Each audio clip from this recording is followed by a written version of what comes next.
మన ప్రభువును రక్షకుడైన యేసుక్రీస్తు నామములో అందరికీ వందనములు. ఈ ఉదయకాల ధ్యానాంశము సంఖ్యాకాండము 35వ అధ్యాయం 34వ వచనం. మీరు నివసించు దేశమును అపవిత్రపరచకూడదు, అందులో నేను మీ మధ్యను నివసించుచున్నాను. నిజముగా యెహోవా అను నేను ఇశ్రాయేలుల మధ్య నివసించుచున్నాను. ఆమేన్. దేశమును అపవిత్రం చేయకూడదు, ఎందుకంటే స్వయంగా దేవుడే ఇశ్రాయేలీయుల మధ్య నివసిస్తున్నాడు. రక్తహత్యలు, అన్యాయం, విగ్రహారాధన వంటి వాటి ద్వారా దేశం అపవిత్రమవుతుంది. దేవుని సన్నిధి ఉన్నందున ప్రజలు పవిత్రతను కాపాడాలి. సమాజం పవిత్రంగా ఉండటం ద్వారా దేవుని సన్నిధి నిలుపుతుంది. ప్రార్థన.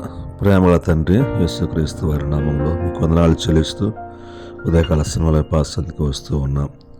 మీరు మాకు అనుగ్రహించిన మరి యొక్క ప్రభుత్వాన్ని బట్టి స్తుతిస్తూ ఉన్నాం.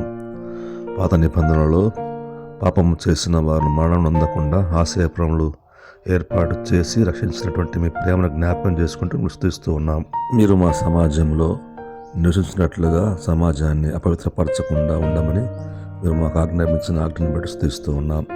నేడు మీరు మాలో నివసిస్తున్నందున మీ సన్నిధిని మేము నిలుపుకోవడానికి పవిత్రంగా ఉండడానికి సెలవిస్తున్నారు. అంతే మీకు వందనాలు చెల్లిస్తూ ఉంటున్నాం.